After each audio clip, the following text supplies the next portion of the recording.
Thank you so much again, all of you, for coming here. I really appreciate. And without any further ado, I think we will get started.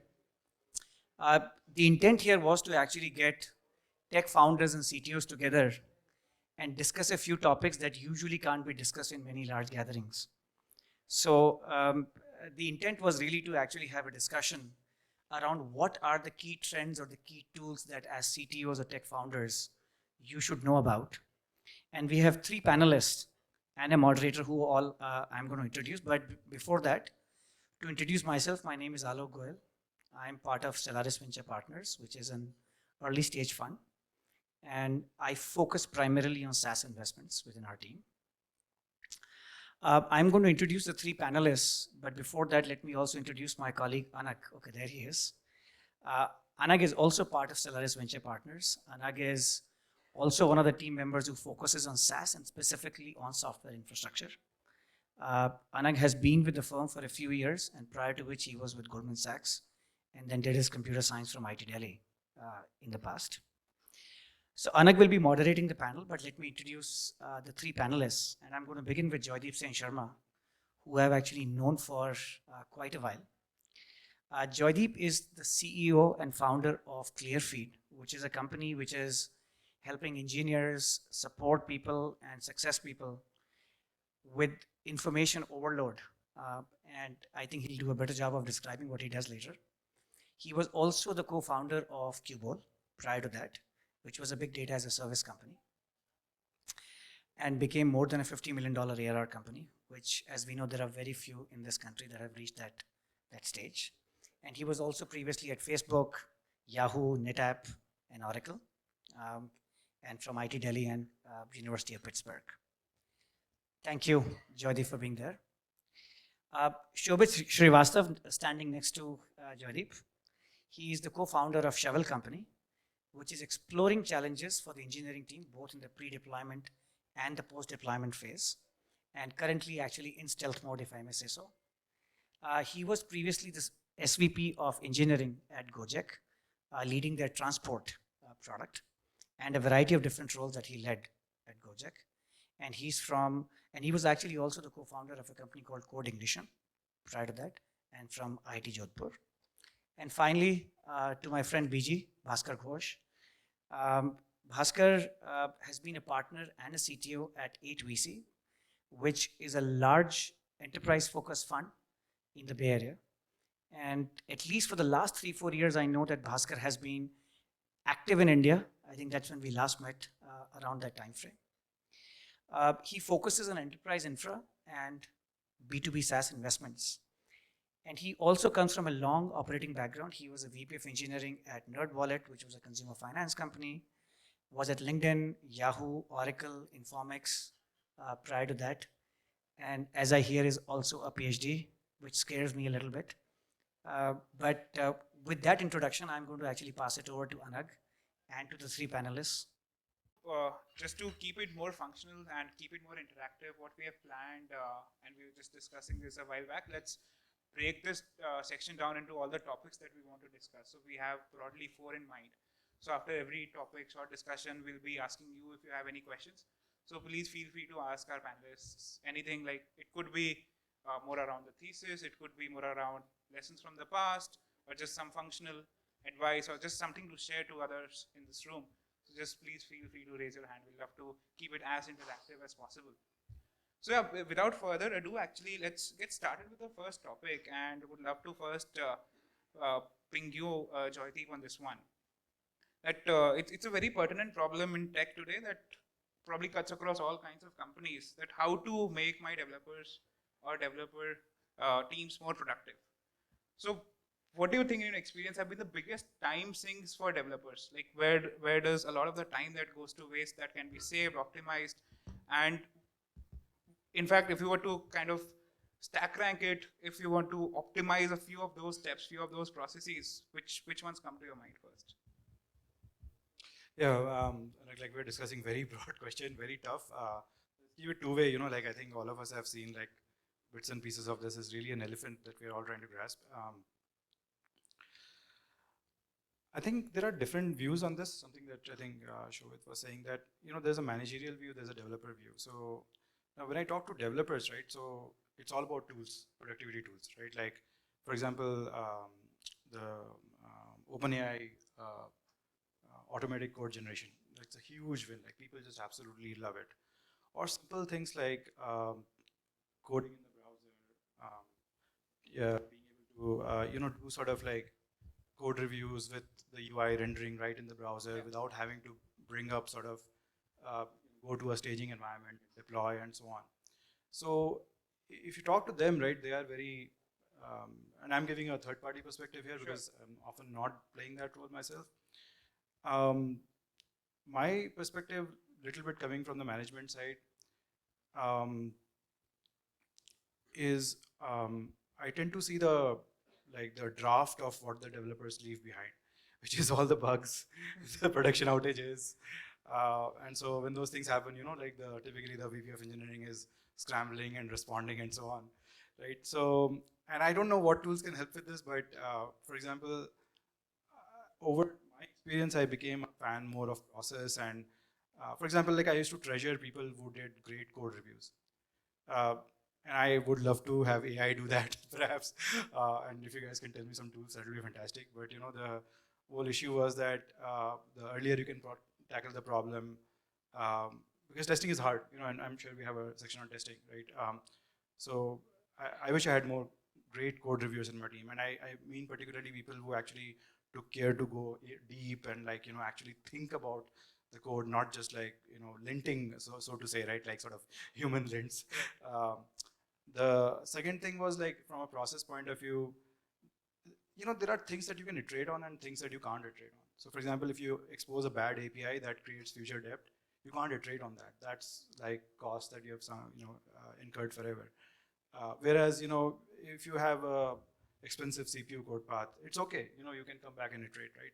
So the other thing that I used to worry about a lot was these sort of irreversible or hard to reverse decisions. Some of it are data related, like using databases correctly and thinking properly about schemas, data models, and so on. So yeah, so my sort of brain cycles were mostly going towards thinking about these things, and those were the ones that I used to worry about, PRs not getting done, PRs taking too late, not having enough good PR people, discovering bugs too late, right? So in terms of shipping software, particularly if you're doing enterprise B2B software, may not apply to B2C software, is you can't ship until you have a clean sort of a test.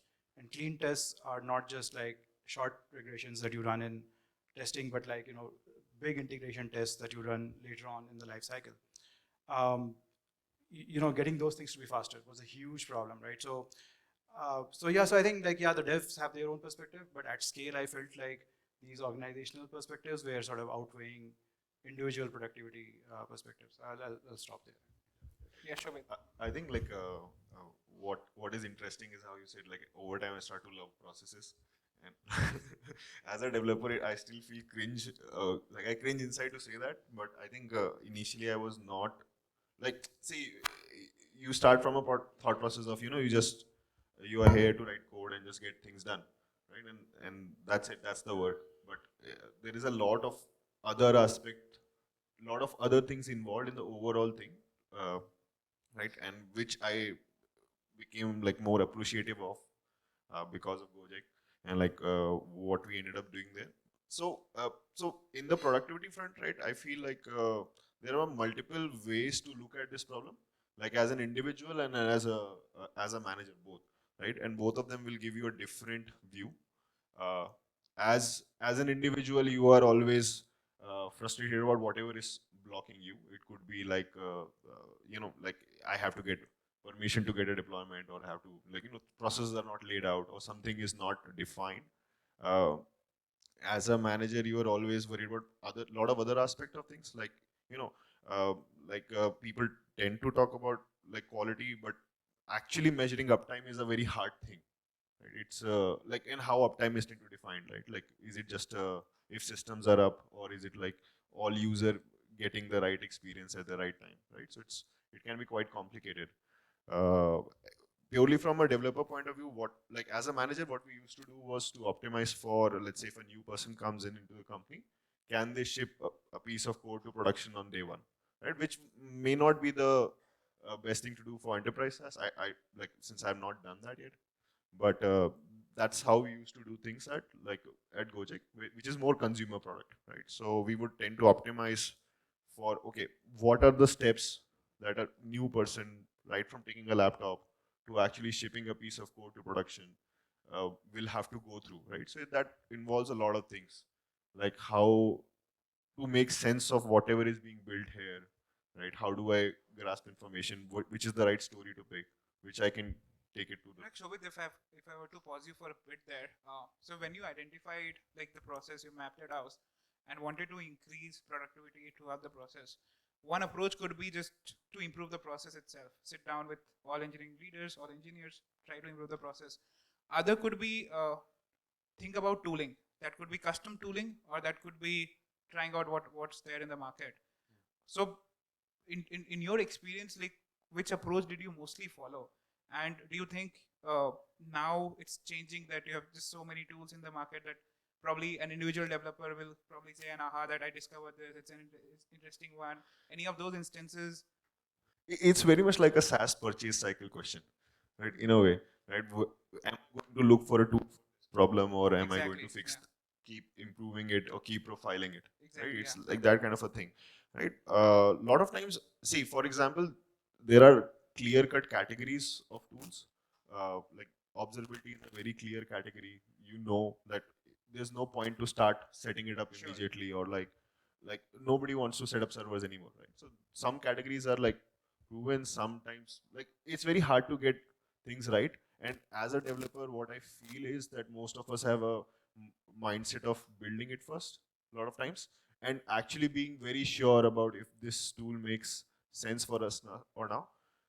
I was talking to somebody, like they just mentioned that it feels like that we are in the age of assemblers, right? Because almost there is everything, there's a tool for everything, and we are basically just Yeah. now trying to assemble things together, right? On the observability front, like typically, like there are two categories of tools that I see, right? Like there is either abstraction tools, like where you are abstracting a certain processes out to and offloading that to a tool, or you have like complexity exploring kind of a tool, where you are basically seeing how these complex things fit with together, and like what sort of tracing looks like, right? So uh, depends on, now there are like a lot of factors, right? Like awareness and what you're reading, what exposure to new tools. I think you guys are like a lot more aware of, or maybe BG's a lot more aware of like what is happening in terms of the tools. We just frankly just observe what you guys end up doing.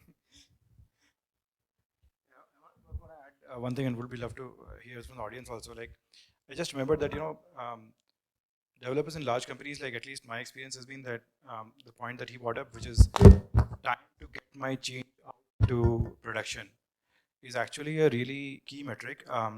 It's not necessarily what the company wants to optimize for, but the developers feel very, very frustrated if they can't get things out quickly. And particularly when you put that driver in the context of B2B software, the number one bottleneck that typically ends up happening that I have seen is testing. That can you do at scale sort of rigorous production worthy testing in a very, very short time and shorten the path from writing code to shipping it. And would be love to learn what other people are doing, but I mean, obviously with things like Kubernetes, it has become better because you can spin up entire stacks and so on. But the speed at which you can do that, and then there's a cost aspect, right? If you have a couple of developers and they are all sort of doing in day out, then costs can quickly shoot up. So would be very keen to actually learn from other people also how they are managing it. But I think that time versus cost trade-off is a really interesting and important one. Got it. Bhaskar, anything to add? I mean, these guys do real work. I'm just an investor. So this is an area which I think for investors is a hard area. So I think Joy said it. I think there are different personas around this ecosystem. There are developers, and even within developers, people who are doing front-end feature development with designers versus implementing bodies of microservices versus implementing the data storage tier versus doing PTL. These are all developers, but they're very, very different. So I think DevTool per se is a very oversimplified, the nomenclature is not quite there. So at 8VC, we haven't developed, like for the other topics we discuss, I think we have thought about those areas much more deeply in terms of as ex-builders, now turn investors. I think we have this one I don't yet. In the next 6 months, I hope to. But I'll say a few things. I will say, generally, I think engineering, having done it, Joy and I go way back, having done it for about 23, 24 years, coding a lot initially and then managing a lot of programmers. I think just getting changes to code shipped to production is a metric that is still not like well monitored in enterprises. It's just not. So part of that is that the instrumentation and the tooling is not even available to do that in a correct way, number one. So I think I don't know if a single open source project or a commercialized project can go solve it. So from an investor point of view, I think it's a difficult domain, and we can talk about it offline. If you look at other stuff going on, if you look at developer productivity, there are multiple other ways of approaching it. One is about developer metrics. Our company software.com is a company called Pinpoint sitting in Austin. I don't know. I don't know what that means and what success looks like. Often, and then you look at the founder of AppD, now doing a new company, founder of Nutanix doing a new company, is trying to take it to the next level, saying engineering is doing this. How does it relate to the work that product management is doing? How does that relate to business metrics? That's very ambitious, and that is actually the holy grail, right? Well, that's the holy grail from a 1984 point of view, that you're trying to look at it from kind of the ruling class point of view. So I think it's a difficult domain. I haven't yet become skeptical about it, but I think the other thing that resonates is, and I think you'll ask us about testing also. Yes. Testing is like a big thing. We actually, Prasad is sitting here, they did really deep stuff in a company that Prasad can talk about. I think testing is actually a very important point. The other part is, I think virtualized environments are very important. And I haven't been coding for a while. I don't have an intuition around how this overwhelmingly fragmented ecosystem can be simplified. So, I'm not offering any easy insights or hope as an investor right now. But, I think incremental progress in open source projects around tooling is a good thing. And everything doesn't have to be VC investable.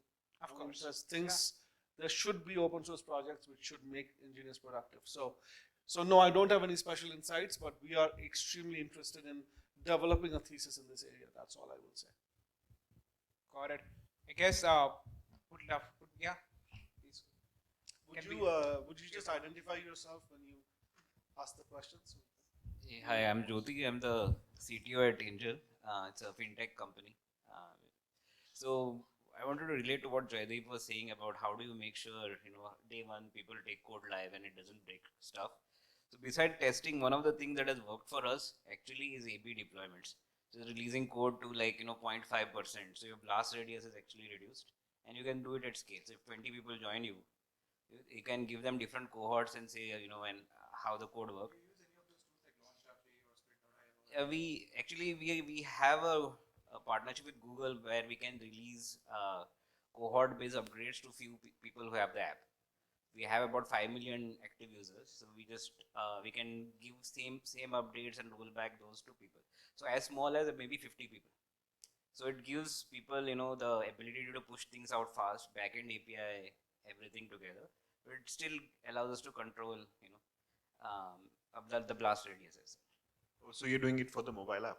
Yeah, for the mobile app, backend services. Backend is easy to version, right? App was the tougher part. Yeah. So, I mean, this is a really good segue, right? I mean, I kind of took some of those things for granted because everybody's done some, but like all these companies are like, in Bhaskar, you would know more about that space, right? Like all these, this launch. Yeah, I mean, if you look at Optimizely, back in our day, it was a promising company, but didn't grow beyond a certain point. So, I mean, A/B testing, I think you and I have done more than most of the people in the universe because of our, time in large BDC companies. So, so completely agree that. Sorry. Sorry about that. I mean, in terms of agreeing with you that A/B testing is very important, I will agree with you. But as a ex-builder turned investor, I don't have any deep insights to offer there. In the sense, Launch Darkly is a good company. I haven't yet developed a thesis as to why these can be really important paid parts of developer ecosystems. So I'm behind here. Let's chat about it offline. Yeah. They're actually pretty. I mean, Like, I am like kind of fan of feature flag based Yes, deployments, me too. right? But So Split.io came out of the work that we did on LinkedIn. That was basically the project. So we are here. I'm a huge fan. Feature flag based launching. Yes. I'm Rahul Jadhav, co-founder at Equinox. We are into cloud and Kubernetes runtime security. I want to talk about a problem statement. This is something that me and my team faces this on a regular basis, and I don't think we have seen enough tooling around this part. And Joydeep, you talked about Kubernetes as a stackable solution, and it's making things much more easier. But I have a contrarian view here. It's actually making things difficult for a lot of developers, especially because now let's consider the metric where you have something in your head, you have to implement it and make the changes and push, and forget about testing. Testing is a later phase. Now that time for me and my team has increased from like 10 seconds, 15 seconds to like 30 seconds to 60 seconds, or in some cases 2 minutes, just because of the fact that the moment you make the code change, you create a Docker image, push the Docker image, deploy the Docker image, till that time, and you have to test a lot of things in the actual Kubernetes orchestrated environment. The fact that the developer now has to sit there for 30, 60, 20, 2 minutes makes a big difference. For 2 minutes, if he has to wait for 2 minutes, he's going to do something else and then come back, and by the time he's going to break his his thought processes. That personally for me makes a big difference. I develop myself, and I think that's a big problem, especially with the Kubernetes orchestration systems.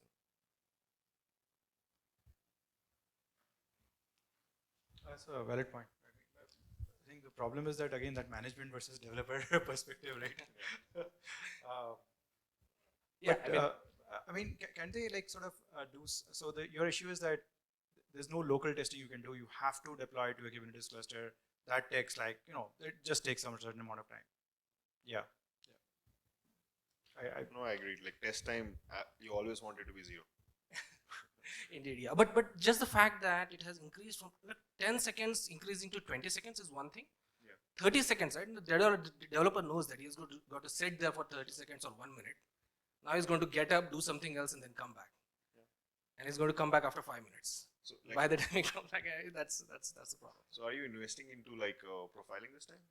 Well, investing. Yeah. Well, I think our problem statement is very different. The problem statement that we are solving is very different. But this comes from my practical experience, since we are talking about developer ecosystem. Understood. The way we did in our previous company was we could run the individual services in the IDE, and any other services that it's dependent on, you could always have it running somewhere else. So that way, at least the quick testing and all you can do in your IDE environment itself. And only when you are confident, you actually do the full Kubernetes deployment and then test it. Thank you for that point. Yeah, yes. So in most of the cases, there is some localized environment available, but when you're dealing with specifically Kubernetes related primitives, then that problem comes in. Unfortunately, I guess I'm in that category where we're dealing with that.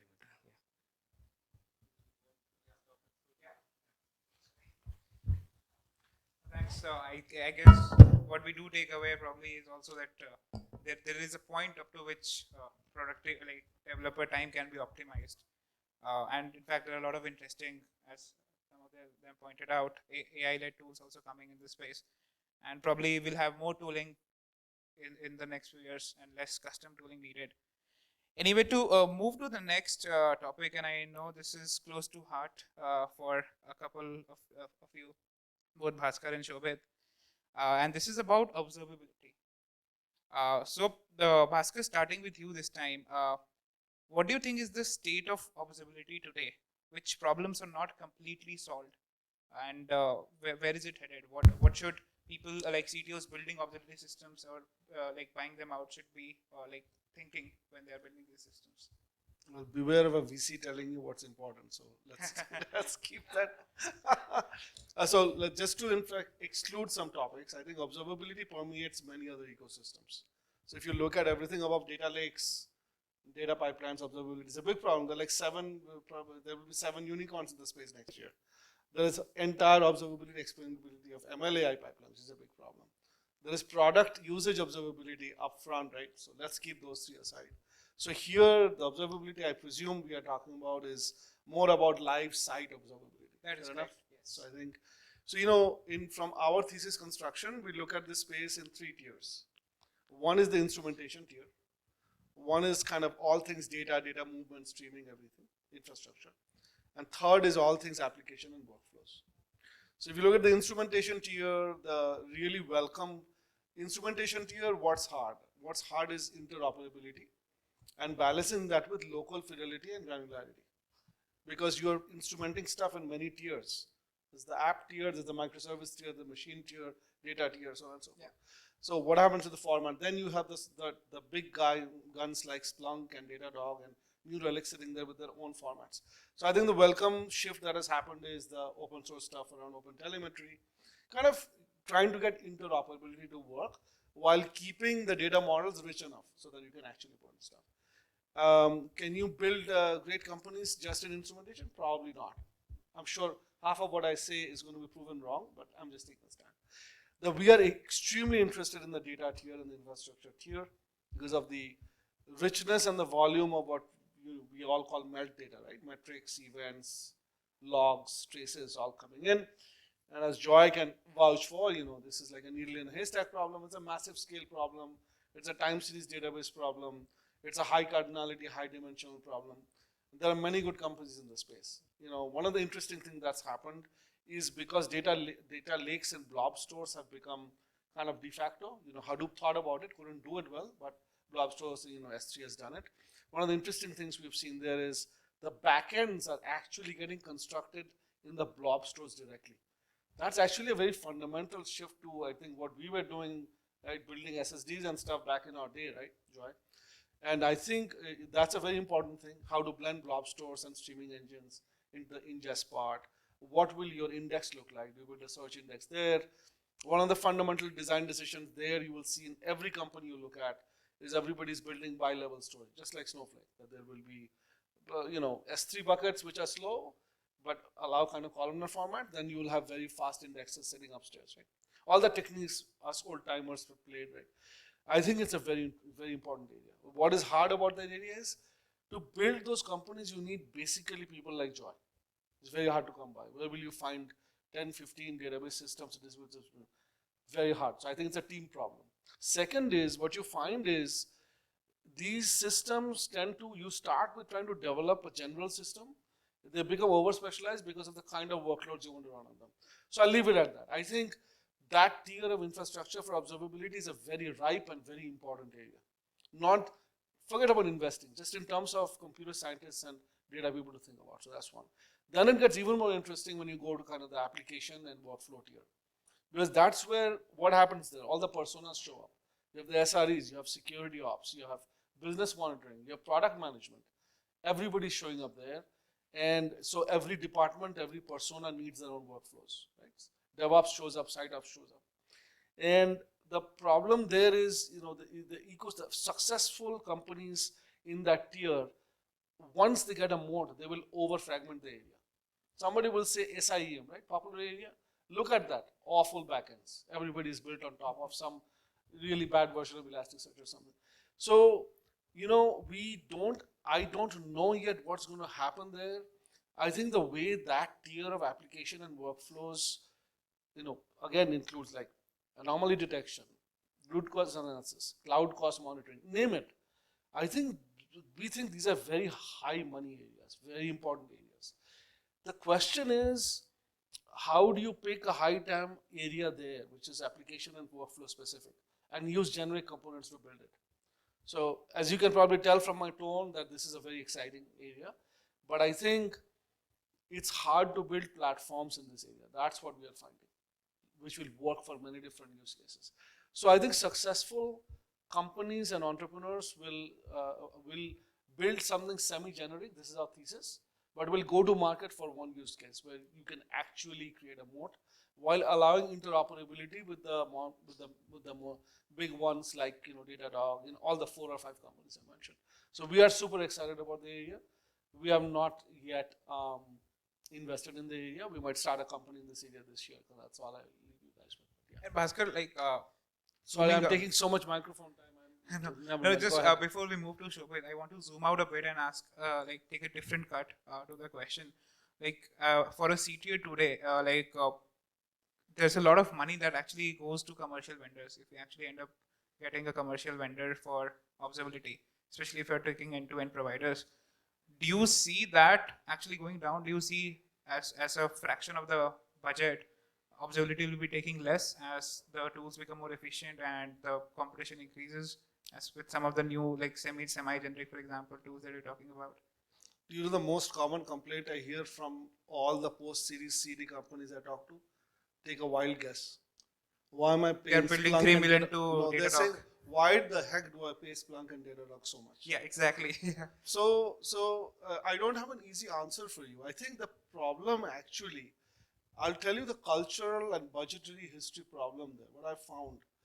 And I was fortunate to be like in some way involved, say with Kafka. And if you look at the history of Kafka and you compare it to the history of Snowflake, the part that people may or may not understand is Snowflake actually got old budgets. There were huge data warehousing budgets which are running on-prem. And as part of digital transformation, these applications were moving to the cloud. So the warehouse needed to move to the cloud. Then, they did amazing stuff with separation of compute and storage that Joy can talk for a day about. By the way, you guys don't know, Joy and Ashish got the database test of time award because they invented one of the most pioneering things called Hive. So that didn't get said during this intro, so I just want to call that out. Like, Hive was like a huge, it's like a very, very important progress in, kind of offline analytics. So if you look at it, what did Snowflake do? They actually got a lot of their money from Teradata budgets, okay? And with Kafka was slightly different. Kafka had the opportunity for growth hacking open source for 4 or 5 years and kind of getting mind share that the ActiveMQ budget, RabbitMQ budget, maybe even a little bit of TIBCO budget has to come into this data pipe budget. So if you look at now, you go back to the observability side, I think we have a decision making and understanding problem around budgets. I don't think people who are actually decision makers understand that in the long run, operations cost will take much more money than development cost and someday even storage cost as storage becomes commodity. So what happens there is, so when this person who I hired into NodeWallet, who now runs all of engineering, so I said, what is the one problem with this? BG, build me a company which will charge me 1/3 of Datadog. So I asked him, fair enough, you're paying this much money. Yeah. What do you think you should pay and why? The challenge there is this person was an extremely smart person, was a brilliant developer, and is a great leader, couldn't tell me what is the economic value. So in the observability area, to create generational companies, I think there are certain other state changes that have to happen around budget stories, right? So what we should all do as builders or entrepreneurs and VCs is we should go and see why did App Dynamics start taking so much money? Why did Splunk? Splunk initially the product was not that good. Don't quote me, okay? So even at LinkedIn, as part of the team that decided to bring Splunk in, we spent a lot of money. Then we had to replace it with Kafka later. Did we gain money? Did we lose money? I don't know the answer. But I think in observability, that's yet another problem that I think would be good for builders and VCs to pay attention to. I feel like I've taken so much bandwidth that Shobhit, and this is close to you as well. You are one of the authors for observability for CNCF. So would be great to get your perspective. What's the state today, and what can people be optimistic about? No, I think like what BG touched is a very important topic. Like one of the the largest spend outside cloud and the SaaS services would be observability in all of the dev tooling, and like people just want it to be cheaper. For it has to be the case, right? So I think that's a very hard one over there.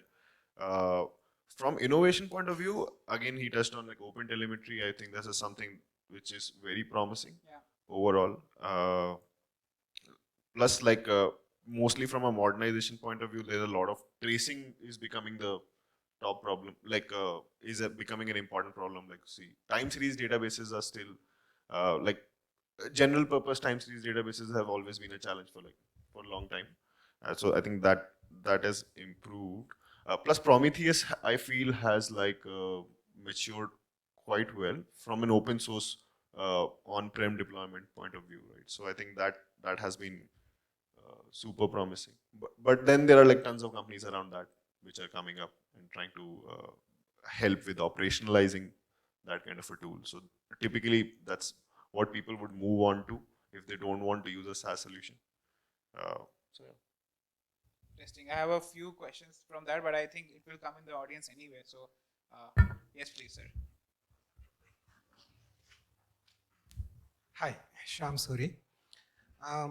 When you talk about observability, right, we tend to go initially towards the direction of, observe a lot, right? But observation is primarily to get insight, key insights. So how do you manage, from staying away from making observation too generic and voluminous and extracting in, I know I hear about anomaly detection and other things, but those come as an overlay, right? How do you think about insight from day one so that you don't proliferate and go overboard with observability? Yeah, I mean, okay, I'll give you my 2 cents. This used to happen a lot in the engineering teams that I've managed. People would just start logging, and used to drive me crazy because I kept asking them, "What are you going to do? Like, put them up on a TV and keep watching those TVs all day?" So I had a simple question: if you're not defining an alert over some metric, then I mean, okay, so there is a debugging use case also, but fundamentally that's one of the key things to start with, right? Okay, so what are my business metrics or operational metrics on which I want to alert? Because I mean, again, as a VP of engineering, like for me, like the biggest thing was like I want to prevent problems, right? So preventing problem means knowing about them upfront, which means alerts. So if people just start bullshitting that I'm just going to log 50 metrics, I'm like, okay, what's the point? Cannot predict the problem, it's useless. There is a second aspect, which is, of course, once you have the alert or actually are facing a issue, then you have to debug and then you need the detailed data. There, unfortunately, and I was going to comment about the economics problem. See, again, I'm very curious to know the economics for some of the companies that Bhaskar has, because every company is different, right? But when you have a real business spinning real amount of revenue, like uptime is really important. Customers are really important. So if at that time there is a tool that can save your ass, you're kind of like, I don't care what it costs. I want to like save my ass, right? And I think like this is the same thing that happens to sales, right? Like, hey, it's 200 people company, 500 people company doing so much work, but the guy who goes and makes the sale makes like what 5-10% of the sale, or God knows how much, right? So that attribution problem, right? That the thing that creates value in the very last step of delivery always has a disproportionate amount of dollars that it sucks out, right? And I think observability has a little bit of this aspect that you really need to build your asses on fire, and so you just like want to play. Like one of my favorite tools was, and I don't know why these companies didn't do well. There was a company called Vivid Cortex. I think the name changed, and then it got acquired out. Yeah, and it used to collect like database metrics. Most of the time we would not look at them, but when we would have a database performance issue, there was nothing that could give me the insight that Vivid Cortex gave, right? And if somebody asked me the price, I was like, I don't care. I seriously don't care. I would augment what you said actually. I would say insights actually come later. I would say certain, monitoring is very important for observability and remediation paths. So call to action. I would put them as higher to Joy's spirit in the sense that you want to keep on running things. If something goes wrong, you want to fix it. So that's kind of one observation to complement what you said. Insights is a very hard problem. Those insights is based on what signals you look for, what kind of heuristics and business rules that you're actually monitoring stuff for. It's in the same way that anomaly detection is a hard problem because of the models you have to construct, which is very specific and bespoke.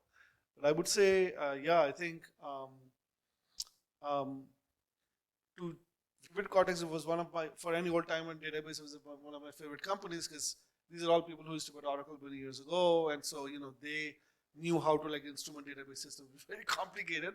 But again, I think it was a niche company. It never really took off. I think, anyway, so I'll just augment what you said and leave it at that. I'm happy to talk about it. Sure.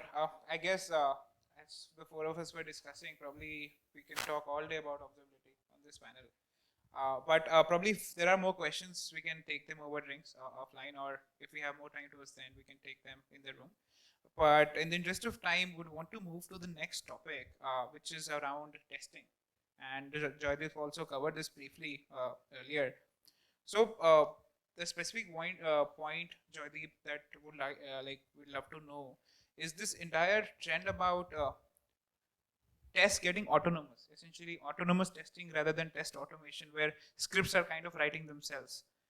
Probably you're using AI to generate edge cases, or using real user traffic to generate API test use cases, or you're essentially directly generating test cases from product specs or just from a Figma file. So do any of these problems, first of all, sound interesting to you? And any of the approaches that you that you've heard of, or you might have thought of yourself, do they seem promising to you?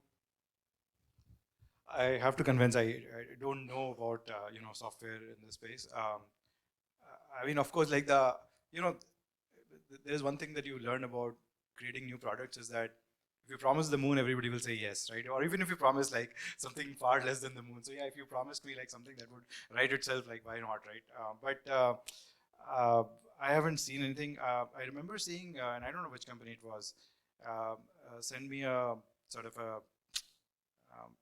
cold mail about you just like describe in English language what you want to test and it's going to generate some code, and that was like really wow. That was pretty good for me. The thing that I think, look, I have much more pedestrian requirements and expectations. Like, I've been burned by like bad database queries and things like that so many times. In spite of actually, I would say as a team, sort of perhaps that not being our weakest spot. I had like very basic things, which is like, don't ship bad queries to production, right? Don't ship a query that scans too many rows. And it's not easy to solve. And the problem is usually that, it's very hard to test against production data. So if you would ask me, like, again, my experience was like, I would love to have tools that would help us test as if things were in production. Part of it is the data, part of it is the actual APIs, and you're right. I mean, like, one of the things that happens with regressions is that performance testing is hard because every API call is equivalated, right? Whereas in production, like 80% of the calls are coming from, I don't know, like 5% of the actual calls, right? So that kind of like performance testing where you can mimic like real sort of things and get a realistic performance profile as opposed to something theoretical. I mean, those things would be very, very valuable. I just like don't have experience, using and finding tools that would do that. Yeah. No, I get the sense, and Shobhit would love to hear your perspective as well. But before we move on, Joydeep, just one thing, that the maintenance of test scripts, updating test scripts itself, are there any pitfalls that you kind of faced? Any best practices around that?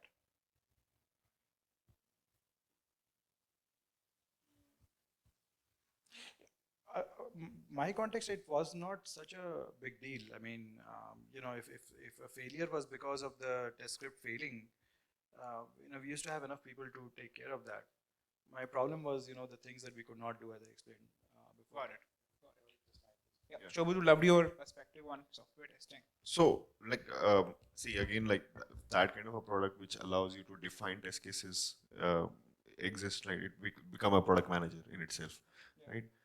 To a large extent. So, like, I think there is a lot of incremental improvement in specific kind of testing, right? Like, for example, like the screenshot testing, let's say for a mobile app, is like in a different place.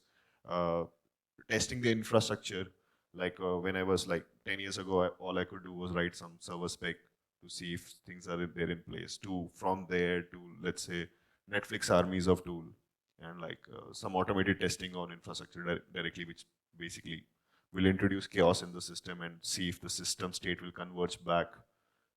Right. So I think there are like a lot of it will be more helpful from a to see from a lens of a specific problem, because having a general purpose testing improvement is a very hard thing. Sure. Is a very hard thing, right? So again, there are like I definitely feel that all processes there is a scope of incremental improvement in the test tools, right? Like creating up a microservices, replicating production traffic is quite different kind of a problem than, let's say, what he mentioned, right? Like replicating a production database and testing out queries and see if what sort of a table scan we are looking at, right? So I think it's a very case by case, and definitely each of these cases are very hard to solve them individually.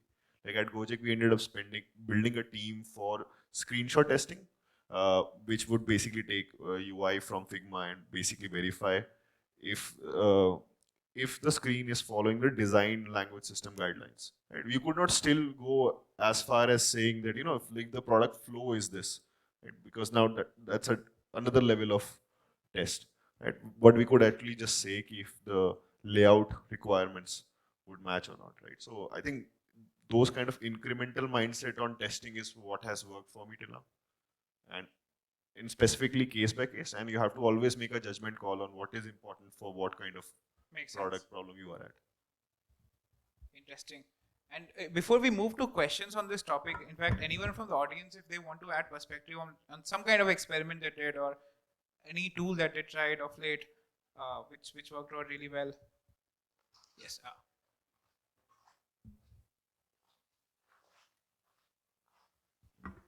Yeah, hi. I'm Ankit from Oslash, and because we are a Chrome extension, we are also a device application. We have a lot of surface area to test. So for us, testing is the biggest bottleneck as a company. We can push features in hours. If we don't test it, we can't do it. So there's a very popular library which is coming up called Xfinite. So if you guys know about finite state machines, right, it can create state machines of all your application. It will not automatically, it will not run full automation test, but it will at least it will automate the script creation of the test. So 80-90% of your job is done. So in some ways, you're actually, we talk about shift left in the developer community, right? You're actually shifting testing to left. It's sort of easier than writing unit test cases for developers. I almost guarantee I hate doing that. I don't think any developer will like doing that. It is little better than API testing, but do check this out. It's called Xfinite. It has come out of Microsoft, and now I think it is becoming a company. Yeah, pretty popular. Yeah. Any questions on testing?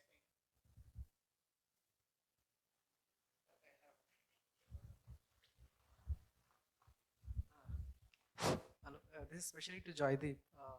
B2C is fine, but when it comes to SaaS-based products with Zeta, my name is Sheikh. I'm from Zeta. Integration testing, multi-region, multi-cloud, multi-tenant, things break big time, right? So trying all combination and making sure things don't break. Like, how did you solve it, Q1? Honestly, I mean, you have to throw resources at these problems. There's no magic bullet. And by the way, actually, I was going to say to some of the older discussion topics also, right? Whatever is really important. I'm sorry, I'm just stepping back to a couple of conversations back. Like, we talked about essentially how to make developers productive, right? And I think one of the meta points we missed was that if you really think a problem is important, first of all, make somebody in charge of it, right? And one of the very interesting things that I would recount, and I think Bhaskar can probably back that up, is that if you look at some of the best companies in the world, right? Like Oracle was the company that we first both went to. And I used to think, I was a kid, just out of college. And there was this really old guys. And they would be like writing like make files. And like, why is this guy writing make files? Like, why is he doing like, I don't want to write like, some cool like pointer stuff and like, write some cool like, big ass programs, right? And like he's doing make files, he's like writing scripts, tools, right? The thing is, I think it's kind of if and only if statement. I think the world's best companies, you cannot create them unless you put your best people in charge of tooling. I think that's a meta point. All these, yes, what you buy, in-source, outsource, all these are like, we'll figure it out. But if you don't put your best brains, and there's a very long discussion we can have on this. But anyway, I think coming back to your question, I mean, testing is sort of similar, right? I mean, I feel like the mistake I always made was sort of underestimate it and not put in enough resources. And, you just have to define it as a key problems, KPIs, put people in charge, one of the tools we didn't talk about, like the very standard tools, but I think the state of the world is not that great, right? Like just like test case management tools, right? Not sexy, nobody talks about them, but very important, right? Like I have a couple of thousand test cases, I run regressions, what happens, what's the metrics and so on. But these give you so much confidence as a head of engineering to like, ship things out. And again, I don't know what's going on in that world. Like we have this really old world tools, right? Written in 10, 15 years back, Zephyr, test trails, like they all look like 1980s tools, right? But that's what we are using, right? I mean, that's what everybody uses. So I don't know why this system is not evolving. I would love to learn from the rest of the audience. But yeah, simple answer, throw resources at your time. You wanted to add something, Bhaskar? I can go on. We should move on, but I would say, I think Joydeep brought up like, I spent many years at Oracle RDBMS, worked a lot on parallel query optimization. So writing frameworks for testing was part of like, you wouldn't get promoted otherwise. So if you didn't do performance work and QA work, you're done. Because you find out after you learn the memory systems, I mean, to build RDBMS kernels, you have to understand the memory stuff in that company really well, the locking stuff really well, and the different compilation structures. But you learn that in a year or two. After that, everything was about testing, actually. Because think about a company like Oracle. The customers are staying with it. There's hardly any churn. So you've gone from release 3 to release 10, 11. Everything has to work. So imagine the level of the regression suites we built and writing automated test generators. Think about plan changes, which we can talk about, query plan changes. We did really deep stuff around testing. It was the makefile writing, scripting was the champion. That's how you decided somebody was a champion, somebody was not. Because after a while, implementing features was not that hard. So that's kind of a cultural thing. I'll just say the following. I think people have covered it. Testing is one of my favorite areas, and I haven't been able to develop a thesis. And I think things are more dire. Only Joy mentioned that.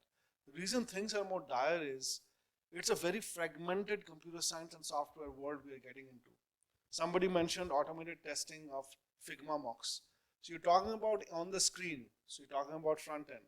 Then you're talking about Prasad did some really deep stuff at a company called Mesh Dynamics, which is about microservice testing with mock traffic, but with making sure if you're working on one microservice, the rest of the graph is static and virtualized, okay? Really hard stuff to do. Next, you go to the database tier. Next, you go to the streaming tier. Then you go to the pipeline tier. Testing is different for all of these tiers. It is very hard to build general purpose tools and frameworks that will work across all of these software development groups. So I think fragmentation is going to be, just like when we talk about data, we talk about fragmentation. Fragmentation is becoming a massive problem. The other part that Joy pointed out is we have some behemoth companies now. We have Google, we have Facebook, we have Amazon, we have Netflix. They are building amazing tools internally, but the degrees of freedom there are low. They only have to do a few things really well. For the long tail and the torso of software companies, it is very hard to find something off the shelf that will work for the 3 software developer teams you have. So I'm just complaining and feeling sad these days about that. But I think I don't know like the chaos stuff, we've looked at that a lot about the methodology. But those are methodologies. You have to instantiate that for a particular team and a tier. So sorry, man, I don't have great answers for you, but I feel the pain. That's all I can say. Bhaskar, we'll move to actually your favorite topic now, which will be about the data stack. No, observability is my favorite topic now. That's fine. But go ahead. Interesting. No, so Bhaskar, I think the room would love to know from your experience, what are the different choices, the key choices that a CTO has to make at different stages of the company, from let's say seed to scale, and at what points do these choices become important, and how to think about them, about building a data infrastructure? As Joy, we were prepping for this panel, and this topic, Joy said, "What we need a week to cover." This is a vast topic. So I would say broadly, we can separate data infrastructure, very oversimplifying. I'm totally oversimplifying it, into two areas. One is kind of source of truth and site facing, where you have something live, and that can be in B2B SaaS also, not just in B2B. And the other is like everything around data lakes and warehouses and pipelines and all the way to BI, right? So I would say what has happened here, and I think our folks from Facebook and LinkedIn are a lot, we are responsible for that. We built tons and tons of verticalized platforms for specific use cases, because it happened that for these companies, those use cases were economically so important that it made sense to build a specialized graph engine. It made sense to build like a new sparse OLAP thing which supported streaming, because we had some business. But Amazon took everything, copied it, and put it, as public offerings. So I think the one challenge we have on the data side is that challenge is much bigger on the what we call the offline side, analytics side, is there is huge fragmentation. Just getting a reference architecture to say, here is my ingest tier, here is my ETL tier, I will always use this warehouse, here is my basic data model, and here is my BI tier or something. And just out of the box, getting that to work is very hard. So that's kind of one observation. On the online side, it's a little bit simpler. You either use a new SQL, NoSQL DB, or you use a SQL DB, right? And then you use a cache of some sort. So the choices are limited. Of course, you want to run a global business, the database choices become harder, because you have to do like global replication, all kinds of areas, all of that stuff. So at 8VC, this is something we're actually grappling with. We have invested in a stealth company which lets you like do data democracy on the offline side out of the box, so that a business analyst should be able to say, my data is in these S3 buckets, that's it. I will have my pipeline deployed, my BI tool deployed. So that's a favorite. So the other point I'll make, and I won't give solutions here, I'll just pose problems, is I think the nature of the business is a very important thing. If you are running Confluent, now you're going to run Confluent as a service, that is very different from running a medical data company, which is a data as a service company, where scale is not that important. Complexity, privacy, and governance is important. So I think what sort of data-driven business are you running is a very important part of deciding what sort of building block choices in the data systems you do.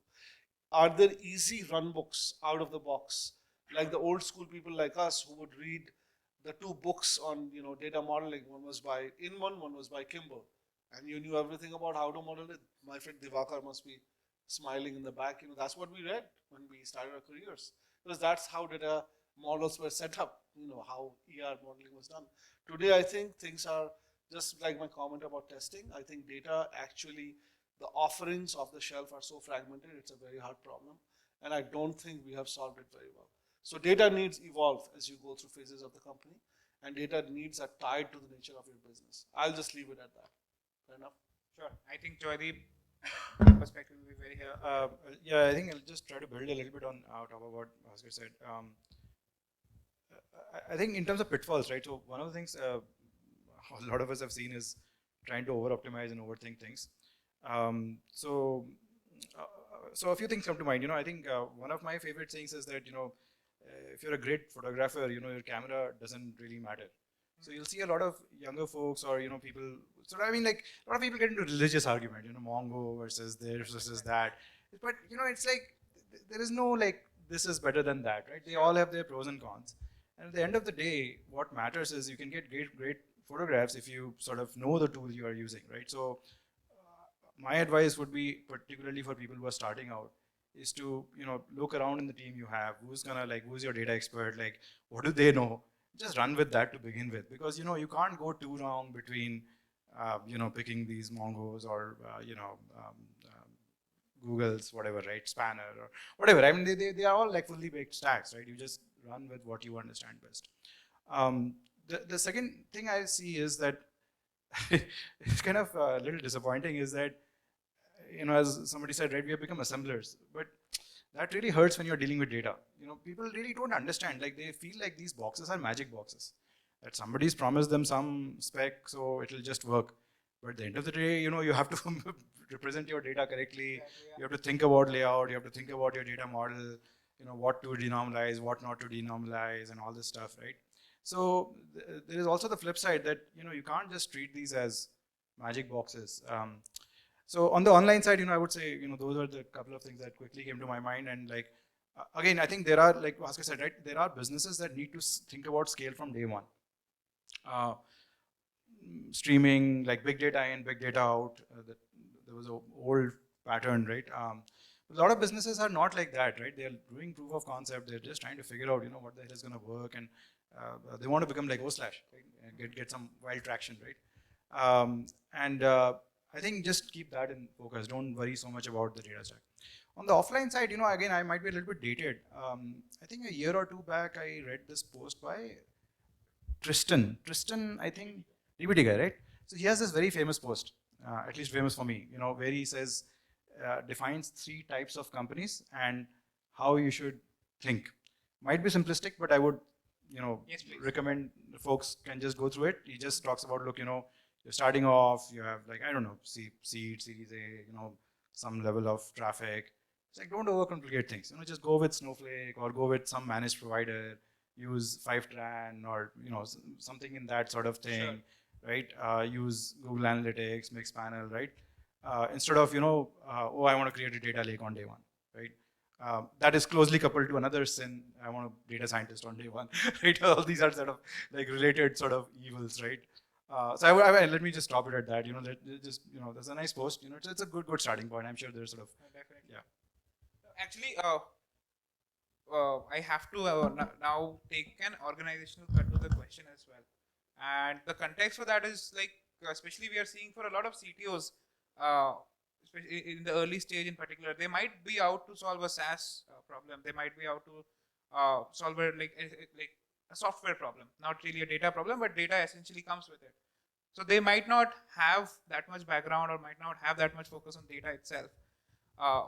But we all know that building, having forward-looking views when it comes to building your data infrastructure is quite important.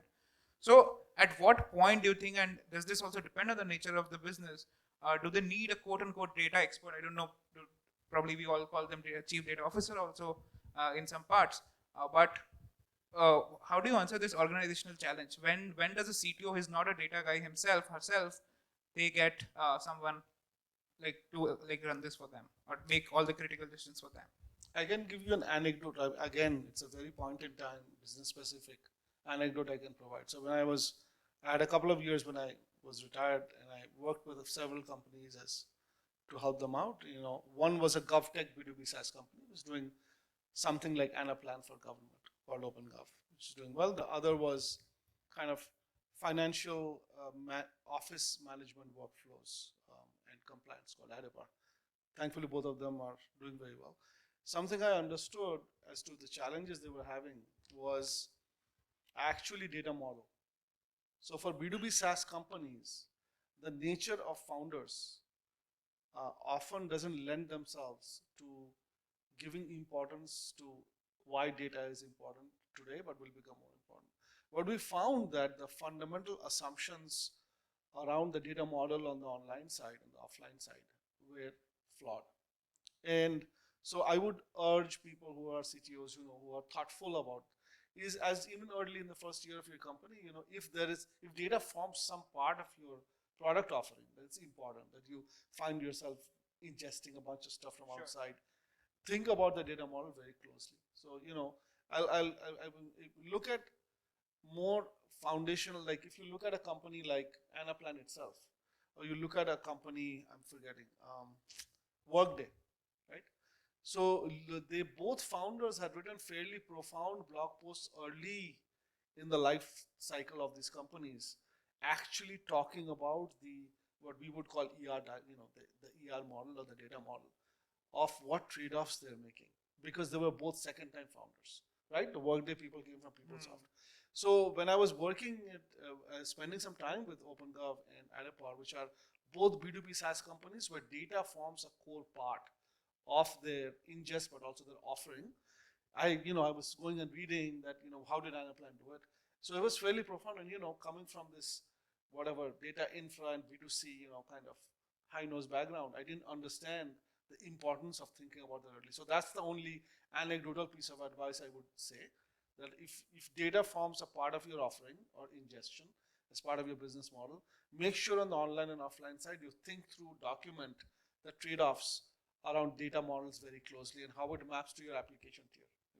There's one more thing I want to add. So another thing that is becoming very common these days is, I think Bhaskar was talking about that. A lot of people don't want to use SaaS, so they'll pull their, SaaS vendor to give me a private deployment. The other thing that is happening has been happening for a long time. Like, everybody's used Amazon, and so like your identity services are common, but your data plane, so to say, is actually spread out across the world to accommodate data residency concerns. I personally find this part a little tricky. Both of these actually. Actually, first part is relatively straightforward. You use something that is not dependent on the cloud vendor or something like that. Second part is very tricky. How do you have an architecture that satisfies data residency requirements in different parts of the world as you grow big, while at the same time having some notion of uniformity, where at least certain sort of identity and certain flows are sort of common, billing is common, but then, when you are working on European data, it stays in Europe. I don't know if there's a rocket science answer or anything, but like these are problems that I think a lot of SaaS vendors sort of grapple with on a day-to-day basis. Agreed. And actually, Shobhit, I would love to pin you on this question, because I know you've been thinking about building engineering organizations quite a bit. So this particular question about getting a CTO or like quote unquote data expert, who should think about it at what stage? What's the context? Is it trigger led, or one has to be more forward looking? Okay, so I think I believe in two basic management principles, right? You don't solve problems that you don't have, right? That's one of the most basic thing, right? If you like, as what BG said, like engineering primary principle is design by interfaces, right? This is something that we teach everybody whenever they are picking up engineering. Like, you need to be very careful about interfaces, because if you are going to promise the world through those interfaces, then people will ask for the world, right? So so as any CTO needs to be very careful about what is the perimeter, what is the surface area, like what are the interfaces I'm opening to in this company, right? So you have to be very careful about that. Now, as far as similar thought process applies to recruitment also, right? You should hire if you have a problem, right? So if data is a problem in a company, people tend to hire for that.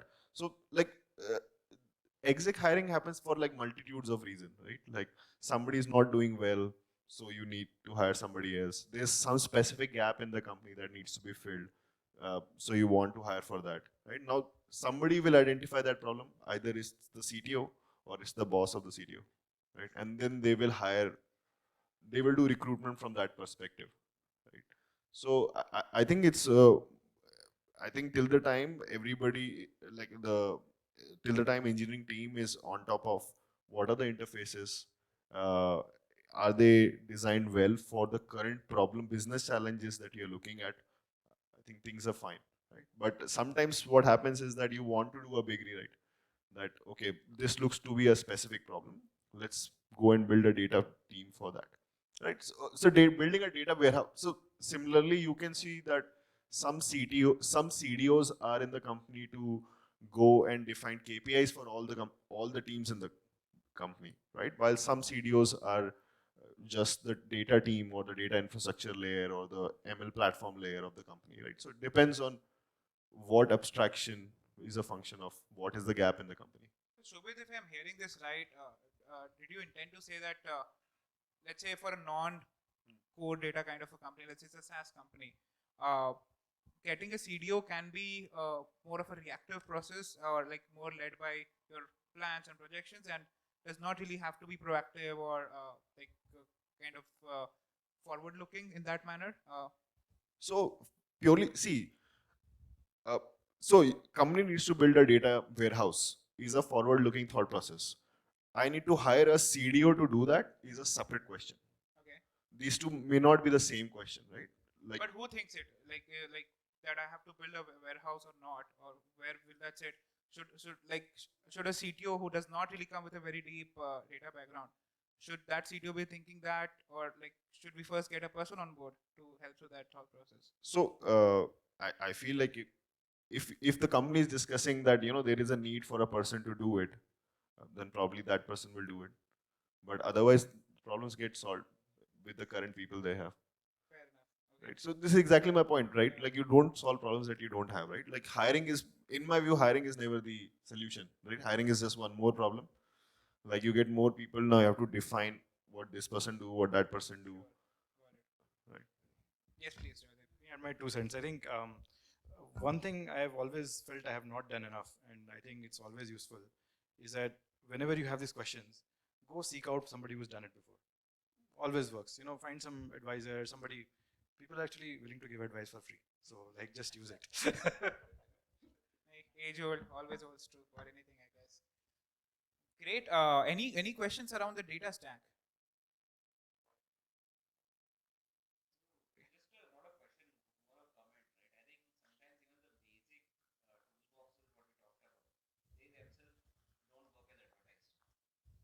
So replication, for example, right? From AWS managed services to Debezium, everything. So they break and they break very silently. So I think we are very far behind in the whole getting magic boxes to work together world. That's why I should use a managed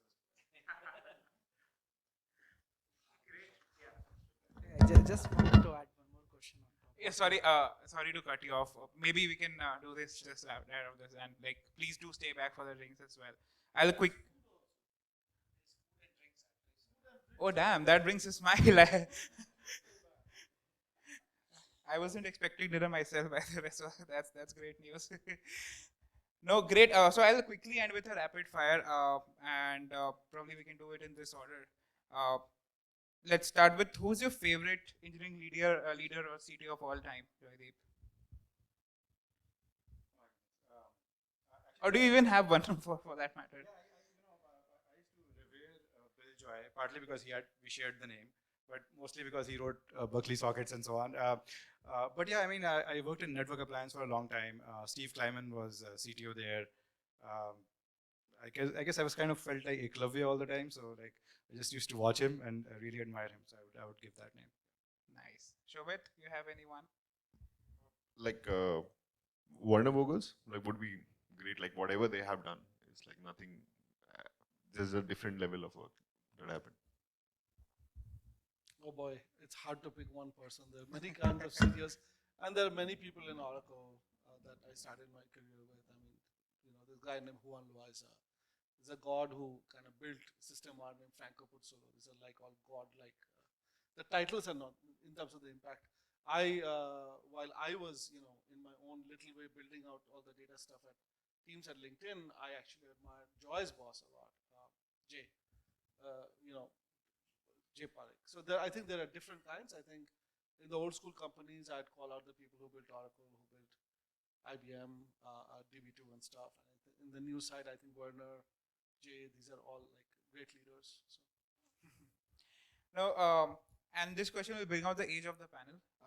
Which was the first programming language that you dabbled with? Pascal, Joydeep said. Basic, interesting. Basic. Oh wow, that's great. I have no idea how on earth did you write Basic? You found it? Yeah. So yeah, Basic and Pascal were. The first one I had was Logo, with that little tortoise. Interesting. Yep. Which is your favorite open source tool from the recent years? Like not Linux, but something. Let's say in the last 5 years. Any interesting open source repo that has come up for you? It's recency bias. We were just adding some reporting stuff to our app. I started using this library called Cube.js. Very nice. I'll just mention that. Oh boy. So we'll stick with the LinkedIn thing. We started building like a metadata open source thing back when I was still there. And I think one of the sparks we had 2011, 12 is that data is not the real problem often on the offline side. It's actually metadata. So, those insights rolled up into a fairly successful open source project now called Data Hub. So, it's very selfish of me because I'm That's an interesting. investor. Bhaskar kind of builds his favorites, doesn't have favorites. I didn't build any of it. I just happened to be there at that time. But yeah, I would say, Kafka was pretty amazing. I would say Data Hub is one of my favorites. But again, I'm an investor, so it's not fair. But those are a couple. Yeah. Great. Last question, actually, a tech migration decision that you regret in hindsight, and you can feel free to give the context as well. I have an interesting story. 2010, I had probably had one of the world's largest clusters at my complete disposal. Bitcoin was just, what was 1 cent, 2 cents, I don't know what was the price. I spent 3 months on that cluster trying to convert gzip to LZMA to save Facebook some minor amount of money. So that was a big regret. I shouldn't, and that project failed because LZMA at scale produced some corruptions which I could never figure out. So yeah, that was my regret story. I think cube migration we were doing at Gojek. I started off 2 years, like it was still going on when I left. It was 2 years in, and I think it is still going on. It's roughly 1.5 years. Interesting. I mean, generally framework and database migrations are the hardest ones. I mean, framework migrations I'm not an expert in, so I won't get into that too much, but I regret every time in my group we had to do something on the front end side. But the anecdote showing my age is, when Joy and I were at Yahoo at the same time, and I was working on data pipelines and stuff for a project called Panama. Suddenly got a call at 1 a.m. and it was from the search and ad side of Yahoo, my boss David Henke, because everything was falling apart. Reason being, without thinking, the database team on the ad side of Yahoo upgraded to Oracle 10G release 1. You never upgrade to the first release of our database, so you always do the second release. And that was a disaster. And the funny anecdote there is, I had just left Oracle 3 months before that. So I had to put together basically the top 5 engineers to come. This was a Friday night, so by Saturday they were in the Yahoo campus, including the 2 founders of Snowflake. And we basically stayed up 3 nights. With Neil Pinto and everybody else, and Amar Awadal, founder of Cloudera. Yeah. We basically had to debug every query which had actually regressed. So was it fun? It was not. not a good idea when you're losing about $5 to $10 million an hour. So that's what was happening. Got it. Thank you so much, Alok. Would be great for you to give the vote of thanks and set the context for the rest of the evening. Actually not much context except drinking and having some snacks now. So thank you again for being here, and thank you to all the panelists for a wonderful discussion. So really appreciate it.